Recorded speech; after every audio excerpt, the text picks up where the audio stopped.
Hello everyone, welcome to Arogyam Nutrition. In our last video, we discussed about measures to adopt to prevent abdominal obesity and overweight.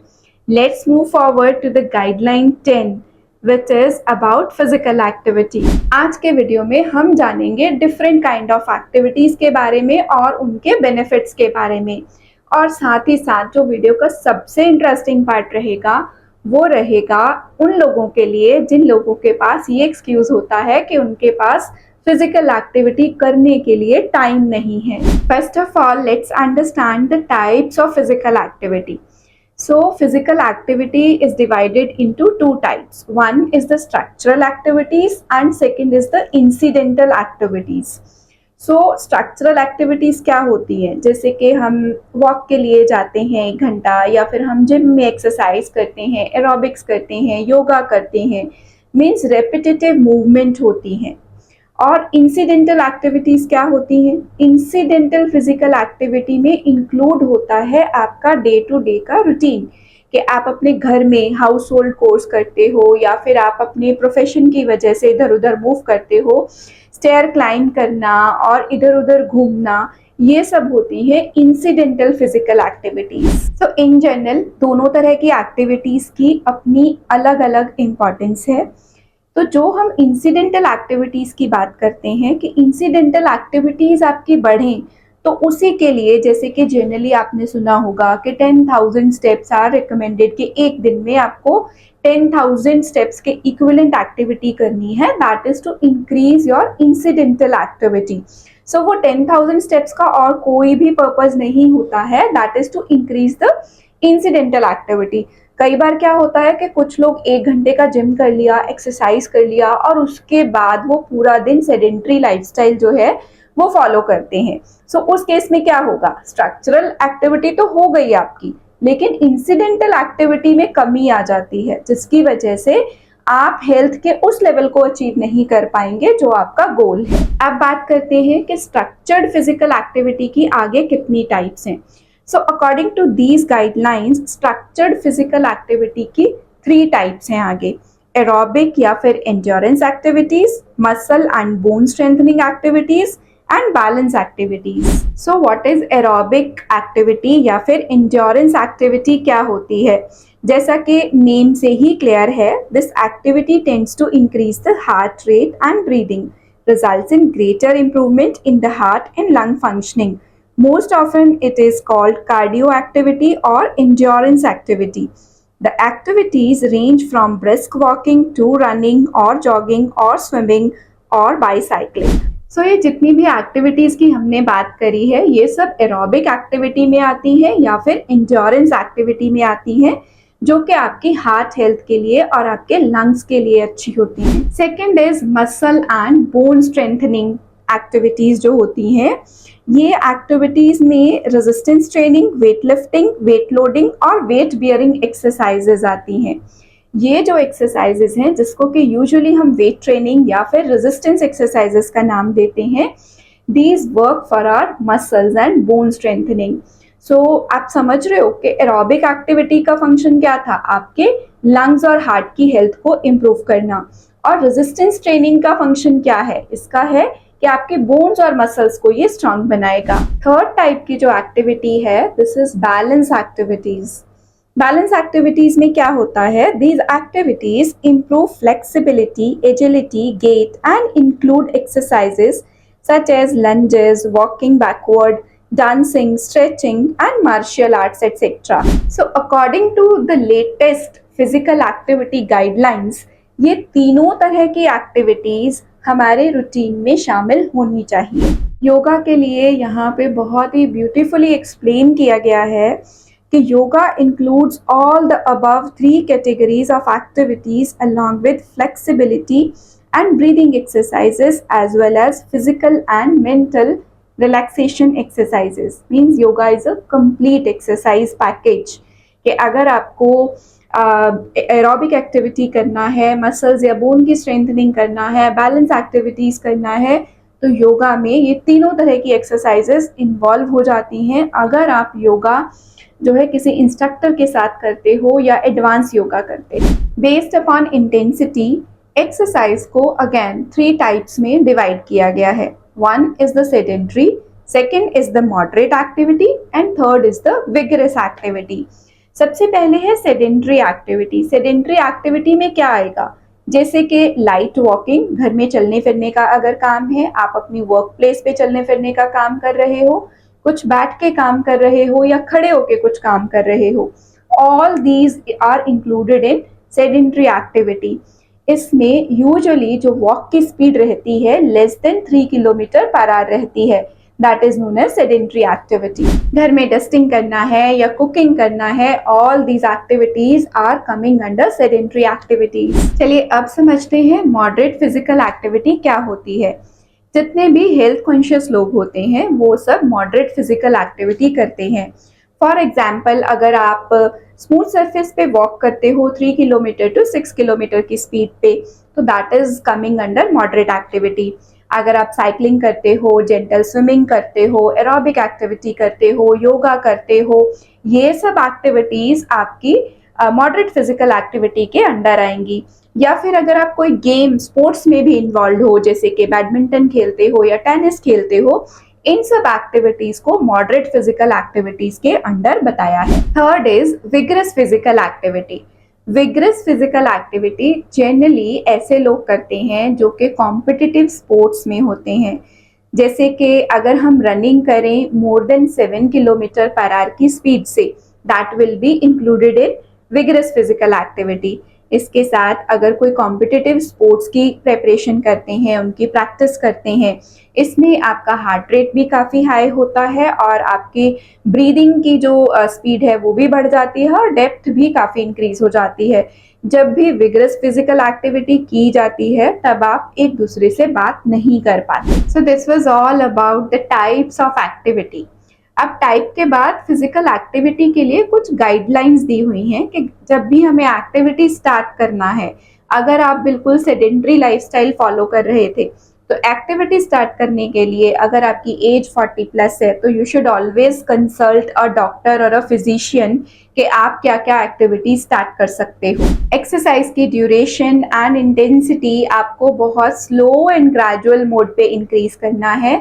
Sudden physical activity अगर आप बहुत ज़्यादा बढ़ा देते हो तो that may have a negative impact on your health. बच्चों के लिए यहाँ पे स्पेशली मेंशन किया गया है कि children who are above 5 years to 19 years means adolescents को भी ऑन एन एवरेज 60 मिनट्स की एक्टिविटी हर रोज करनी चाहिए, जिसमें के स्ट्रेंथ ट्रेनिंग भी उनकी थ्राइस अ वीक इंक्लूड होनी चाहिए। एडल्ट्स के लिए यानी कि age above 19 till 60 years it is recommended to do a minimum of 30 to 60 minutes of moderate intensity aerobic physical activity per day for at least 5 days in a week, or 15 minutes of vigorous intensity aerobic physical activity per day for at least 5 days a week depending on age and health condition, or an equivalent combination of moderate and vigorous intensity activity.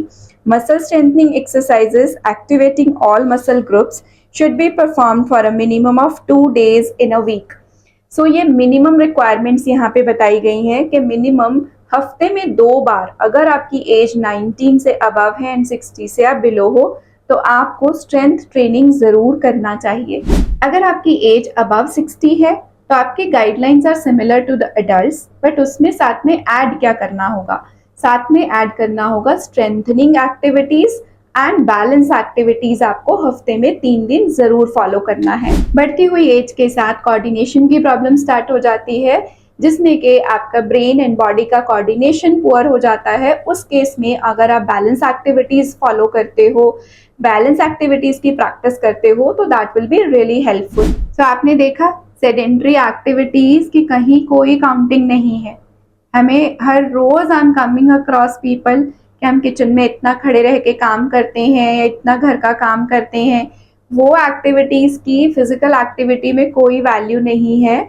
सो या तो moderate level का activity होना चाहिए या vigorous होना चाहिए या moderate to vigorous होना चाहिए। So these are the eye opening statements given by the ICMR। Video की स्टार्टिंग में मैंने बात की थी एक इंटरेस्टिंग पार्ट की, जिसमें उन लोगों के लिए आंसर है जो लोग ये बोलते हैं कि उनके पास फिजिकल एक्टिविटी करने का टाइम नहीं है।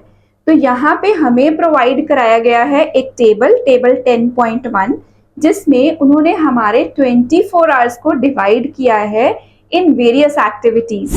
सो अगर हम इस टेबल को देखते हैं, सबसे पहली एक्टिविटी में 480 मिनट्स दिए गए हैं जो कि स्लीप के लिए हैं। 480 मिनट्स यानी कि 8 घंटे।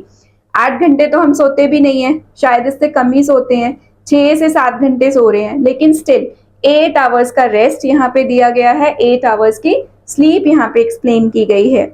Next is occupation. जो भी प्रोफेशनल्स हैं, 8 घंटे का उनका प्रोफेशन का टाइम बताया गया है। मे बी 8 की बजाय आपको 9 घंटे लगते हो, तो वही स्लीप में 1 घंटा उन्होंने एक्स्ट्रा भी दिया है, तो रफली 8 घंटे का आपका काम करने का टाइम है। इसके बाद है, अगर आप हाउस होल्ड करते हैं, जैसे कि क्लीनिंग है, कुकिंग है, वॉशिंग यूटेंसिल्स है, घर का जितना भी काम होता है, उसके लिए 220 मिनट्स अलॉट किए गए हैं, जिसका मतलब है 3 hours 40 minutes. I think the time is sufficient. उसके बाद है नेक्स्ट इज पर्सनल केयर। खाना खाने का टाइम, टीवी देखने का टाइम, एंटरटेनमेंट का टाइम, इस सब के लिए हमें मिले हैं 180 मिनट्स यानी कि 3 घंटे।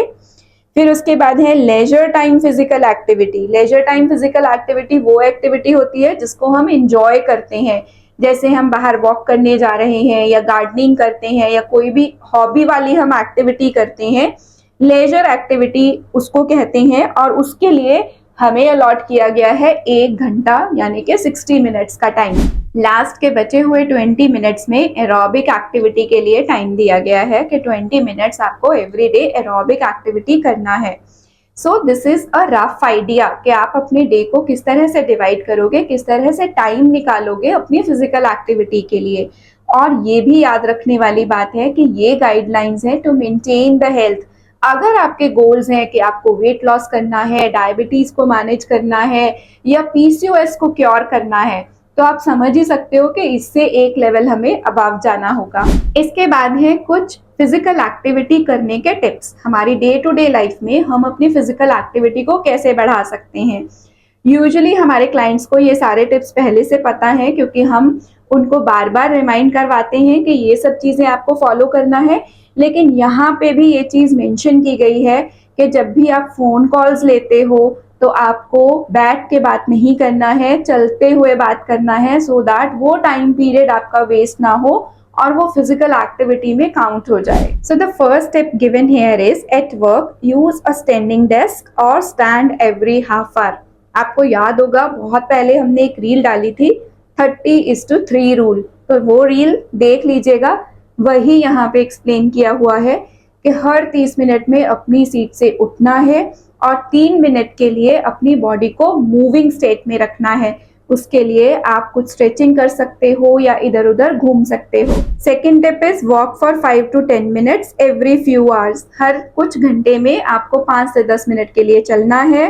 Third is take all phone calls walking both at work place और होम। ये भी एक बहुत अच्छा तरीका है अपनी एक्टिविटी को बढ़ाने का। Fourth is use stairs instead of lifts and elevators. अगर आपके नीज में प्रॉब्लम नहीं है तो स्टेयर्स अप एंड डाउन करना is a very good physical activity. Fifth है कि आपको अपने व्हीकल्स को अपने वर्क प्लेस से थोड़ा डिस्टेंस पे पार्क करना है, ताकि आपको थोड़ा सा चलना पड़े अपनी वर्क प्लेस तक पहुंचने के लिए। Next point is while watching TV move around every few minutes और ड्यूरिंग कमर्शियल ब्रेक्स। सो जब भी आप टीवी देखते हो आपको लगातार बैठे नहीं रहना है, आप इधर उधर मूवमेंट में भी टीवी देख सकते हो। After every few minutes, like जैसे 15 से 20 मिनट के बाद अपने सीट से उठ के आपने इधर उधर घूमना है, ताकि आप अपने लाइफस्टाइल को ज्यादा एक्टिव बना पाएं। Next step is as you get up in the morning do some simple yoga and stretches to keep your muscles active and joints flexible. ये बहुत इंपॉर्टेंट है। यूजुअली मॉर्निंग में सभी की यही कंप्लेंट रहती है कि मॉर्निंग में बहुत ज़्यादा जो है भाग दौड़ रहती है, बहुत ज़्यादा काम होते हैं, तो हम ये चीज़ तो कर ही नहीं पाएंगे कि मॉर्निंग में अपने लिए 10 मिनट्स निकालना भी हमें मुश्किल लगता है। लेकिन ये हमारा एक्सक्यूज़ नहीं चलेगा, ये आपकी बॉडी की ज़रूरत है। आपकी बॉडी, अगर आप फिट दिखना चाहते हो, फिट रहना चाहते हो, तो आपको एटलीस्ट 10 मिनट्स का टाइम मॉर्निंग में अपने लिए जरूर निकालना चाहिए। Next is regular strength training with weights is necessary to maintain muscle mass and improve metabolism. Not using muscle mass causes muscle atrophy. तो इस चीज़ की अवेयरनेस होना बहुत ज़रूरी है कि स्ट्रेंथ ट्रेनिंग या वेट ट्रेनिंग जो है वो मसल मास को प्रिजर्व करने के लिए है। अगर हम अपनी मसल्स को यूज़ नहीं करेंगे तो हमारा मसल लॉस स्टार्ट हो जाएगा। एजिंग को प्रिवेंट करता है वेट ट्रेनिंग करना। Perform 2 to 3 weight bearing exercises per week to delay age related muscle loss. So if you are above 40 तो आज से ही वेट ट्रेनिंग स्टार्ट कर दीजिए, क्योंकि मसल लॉस आपका ऑलरेडी स्टार्ट हो चुका है। उसको प्रिवेंट करने के लिए हफ्ते में 2 बार weight training is must. Last step is certain yoga postures combined with breathing exercises are known to speed up the metabolism and help burn fat and facilitate weight loss also. So बहुत सारी exercises हैं, बहुत सारे yoga possess हैं जो आपके metabolism को boost up करते हैं, आपके फैट डिपोजिशन को प्रिवेंट करेंगे अगर आप पहले से एक्सरसाइज करते रहेंगे। अगर आप एक्सरसाइज करेंगे तो आपको वेट लॉस डाइट्स की ज़रूरत नहीं पड़ेगी।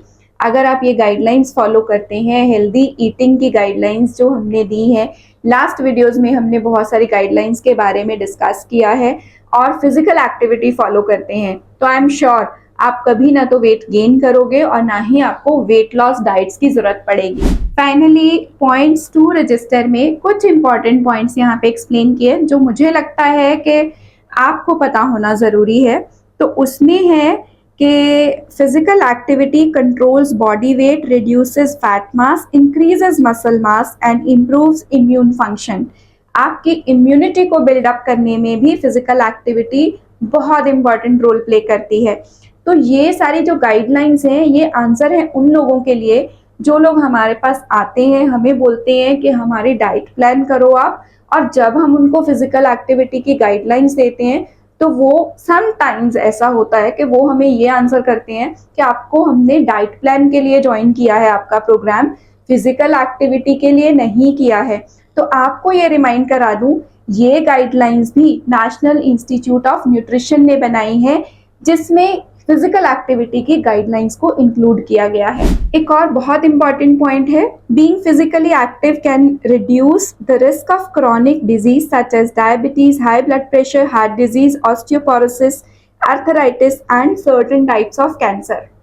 तो मुझे लगता है कि ये सेम चीज़ हमने फ्रूट्स एंड वेजिटेबल्स वाले सेक्शन में भी, लास्ट गाइडलाइंस में भी हमने ये सब देखा था कि अगर हम फ्रेश फ्रूट्स और वेजिटेबल्स लेते हैं तो ये सब चीज़ों को हम प्रिवेंट कर सकते हैं। The same is with the physical activity also, कि अगर हम फिजिकल एक्टिविटी करते हैं तो हम ये सारी नॉन कम्युनिकेबल डिजीजेस को प्रिवेंट कर सकते हैं। Physical activity creates a sense of well being, increases confidence and avoids depression. This is the need of the hour. आजकल का सेडेंटरी लाइफस्टाइल होने की वजह से बच्चों में, यंगस्टर्स में, बड़ों में, सब में डिप्रेशन का प्रॉब्लम इंक्रीज हो रहा है। लेकिन अगर हम अपनी दोनों एक्टिविटीज पे, यानी कि structured as well as incidental, दोनों एक्टिविटीज पे फोकस करते हैं तो ये डिप्रेशन, स्ट्रेस, ये सब चीजें हमारी लाइफ से बहुत दूर चली जाएंगी। Last point is about my favourite physical activity which is yoga. So yoga के बारे में लिखा है कि yoga is holistic, structured and planned physical activity that also includes breathing exercises as well as physical and mental relaxation. So आपकी physical activity favourite कोई भी हो सकती है। जिम जाना आपको अच्छा लगता है, पिलाटेस करना अच्छा लगता है, या पार्क में रनिंग, जॉगिंग आपको पसंद है।